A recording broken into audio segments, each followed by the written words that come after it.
mas não conheço. Nasci por acaso, nasci assim, meu pai, ele tinha um roteiro de vida muito diferente do que é normal, né? Ele viajava muito, pelos contratos que eles faziam nas minerações, viajava de 3 anos, morava no lugar, viajava, trocava de lugar. E eu, numa mineração que ele trabalhou, bom, eu surgi, mas não tenho nenhum vínculo com Pernambuco, assim, pessoal, nenhuma adoração. Eu me sinto muito brasileiro, pelo fato de ter viajado minha infância inteira, trocando de lugares, deixando e ganhando novos amigos. E me considero um brasileiro, não tem um lugar assim que eu diga, eu me sinto pernambucano, me sinto baiano, nordestino, não sei, eu sou brasileiro. Por ter viajado muito. E na verdade chileno também pela nacionalidade do meu pai e pela cultura que ele me passou.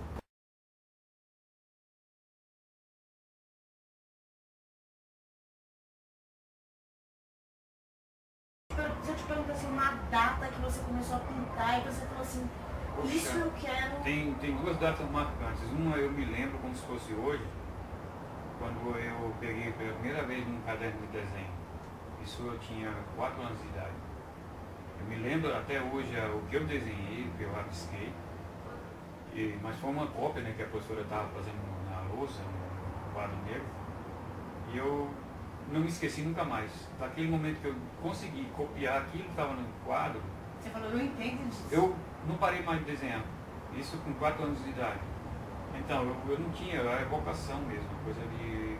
é um dom, e eu acho que eu não conseguiria ser feliz se eu fizesse outra coisa. E para chegar assim em quadro, pintura mesmo, Isso foi com... eu comecei a criar coragem de botar tinta, porque eu usava muito lápis, grafite, essas coisas, fazia... já com 9, 10 anos eu estava ganhando um dinheirinho com os colegas de escola, porque eu fazia o retrato deles. Ai, legal. Num papel do caderno da escola mesmo. E eles gostavam de fazer pequenininho assim, eles diziam, quanto era, me davam, davam uma besteira, né? Na época eu nem me lembro quanto era, mas... Dali eu fui fazendo, o pessoal me encomendava, eu quero botar uma foto na minha namorada, faz um quadrinho para mim. E eu ia fazendo, mas nunca gostei de pintar pessoas. Eu acho que pessoas já existem, então não tem nada para ser feito por elas, né? Elas têm que fazer por elas mesmas. Eu não gosto. A não ser uma pessoa, assim, como os quadros que eu fiz do Ayrton Senna, que são coisas que me marcaram a vida, então eu tive que deixar registrado. Mas se alguém chega para mim e diz, eu quero fazer o rosto da minha filha, que ela vai fazer 15 anos, eu digo, eu tenho tanto retratista bom nesse mundo, pergunta para quem gosta de fazer, é porque eu não gosto. Então todos os seus quadros têm um pouco de você, assim. Eu considero assim, eu não tenho filho biológico, mas eu já deixei muitos filhos pelo mundo. Eu tenho, não sei, onde eu passo eu vou deixando meus filhotes. Eu considero cada obra minha uma coisa que vem do meu sangue, tem meu DNA, tem minha história, porque eu pinto para mim, eu não pinto para o público.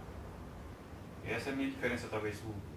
Eu também não espero que todo mundo se agrade daquilo que eu faço, porque eu faço para mim. E quem entende a minha mensagem gosta, quem não entende não gosta, é normal, eu não posso obrigar ninguém. Com meus 16 anos eu decidi sair de casa, decidi ser o dono da minha própria vida. E tanto que eu entrei numa história de casamento e tal, eu abri meu próprio negocinho, abri uma pequena serigrafia, pintava camisetas à mão e tudo.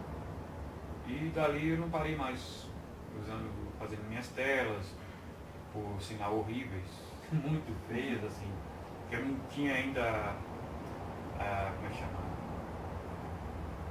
Eu não conhecia as técnicas, eu não conhecia os pincéis, qual o pincel perfeito para o tipo de tinta, qual a tela. Então, fui aprendendo com a cara e a coragem. Isso você não fez escola nenhum, curso nenhum? Nada na minha vida foi através de escola.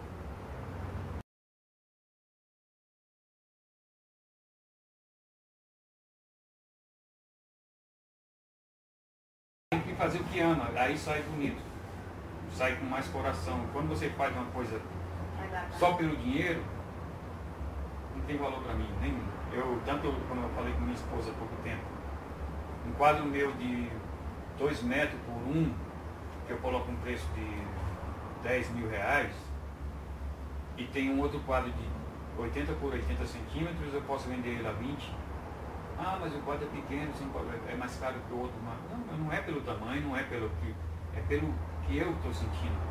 E outra, aquele quadro é enorme, de repente não vale nada. Eu dou de graça, eu apresentei alguém. Eu ia vender 10 mil, mas eu encontrei alguém que ama aquele quadro, eu falo, é seu, tchau. Para mim o dinheiro não é uma coisa importante. Se eu for pensar nisso, eu não vou poder pintar mais. E a sorte que eu tenho é que eu vou aos poucos, eu estou chegando em São Paulo, e eu vou vendendo porque o pessoal vai vendo meus trabalhos, né? Eu estou divulgando mais. Eu amo São Paulo desde que eu cheguei aqui.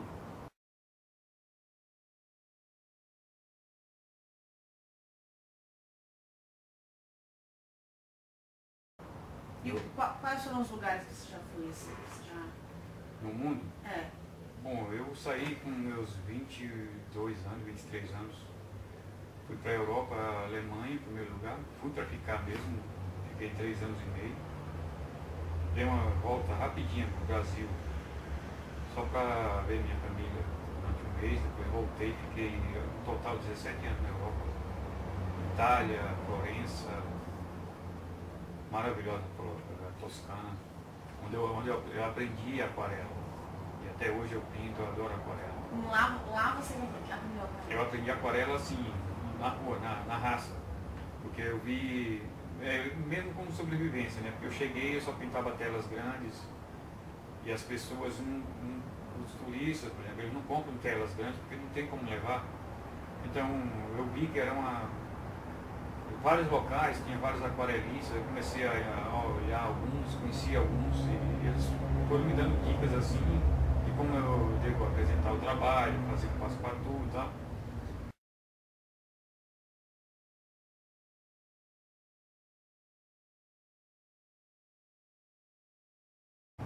Uma pessoa que me inspira, bom, se eu for falar vocês vão morrer de rir.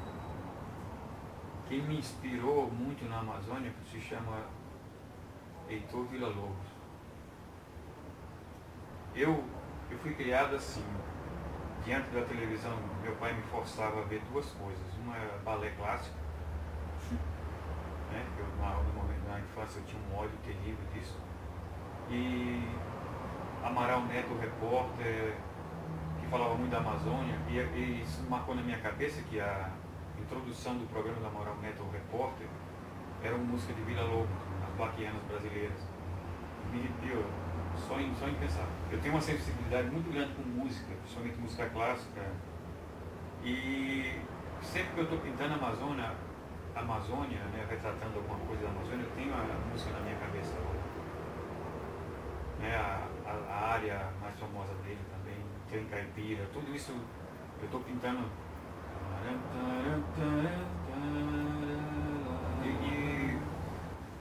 Bom, é isso. A pessoa que me inspirou muito com a Amazônia é Villa-Lobos. E sempre gostei e admirei a arte de Van Gogh e Claude Monet. São os três. Eu acho que não tem mais pessoas que me inspiraram. Mas algum quadro você fez assim? Algum quadro pensando num outro, não. Inspirou, mas nunca fez você. Não, eu gosto muito dos traços do Claude Monet. O Claude Monet é aquelas pinceladas grossas, aqueles painéis gigantescos que ele fazia. Isso eu pretendo fazer também, quer dizer, não copiando ele, mas criando meu próprio estilo. Mas quando eu vejo aqueles trabalhos das Vitória Regia, aqueles lagos assim, que ele fez inúmeros quadros naquele tema, tem uns que me marcaram muito, assim, que não me sai da memória, dos traços da água, como ele, em traços grandes, conseguiu passar tanto transparência, brilho, luz, é impressionante. Por isso é impressionista.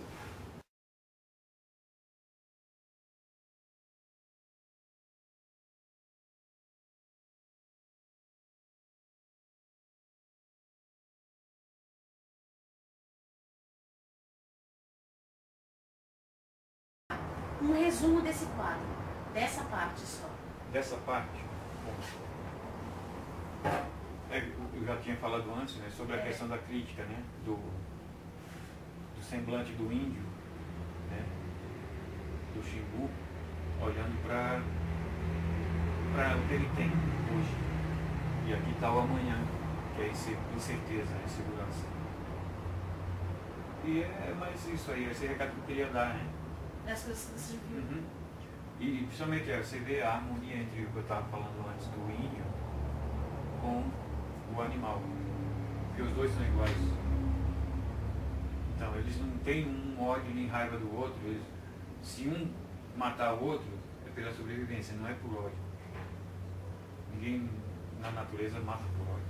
Mata por necessidade. E na verdade não existe matar, não existe roubar na natureza, só existe no ser humano. O animal e o índio não mata e não rouba, ele sobrevive. Ele precisa de sobreviver, né?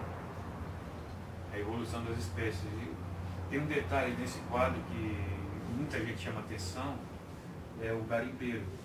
Existem dois tipos de garimpeiro. Existe o garimpeiro que é o predador, que é pago pela empresa X, Y, sei lá, pode denominar como quiser, que não está interessado em pegar o ouro para si, para sobreviver, ele está interessado em pegar o máximo possível em pouco tempo para enriquecer os que já estão multimilionários, né? Então ele vai receber o mínimo. Então ele não está nem aí para a natureza, destrói tudo, cava um buraco, transforma a montanha num canhão. Por quê? Porque ali ele vai tirar a miserável subsistência dele. E alguém está ficando cada dia mais rico. Já esse garimpeiro que eu fiz, não, esse garimpeiro eu conheci muitos deles. Eles têm a bateia deles, eles vão lá procurar um ourinho para poder no final do mês comprar 2 quilos de carne, um arroz, porque eles não acham. É um trabalho muito cansativo, talvez o dia inteiro vão pegar 2 gramas de ouro. E 2 gramas de ouro não dá nada, não é nada. E, bom, esse é um dos quadros que eu vou chorar muito quando eu vender. E ele é muito lindo, né? E você pretende vender os dois juntos? De preferência eu gostaria de ver que os dois foram para o mesmo local, né? Porque eu fiz pensando nos dois. É uma sequência, né? Mas se uma pessoa está interessada, não sei, eu espero que esse dia não chegue.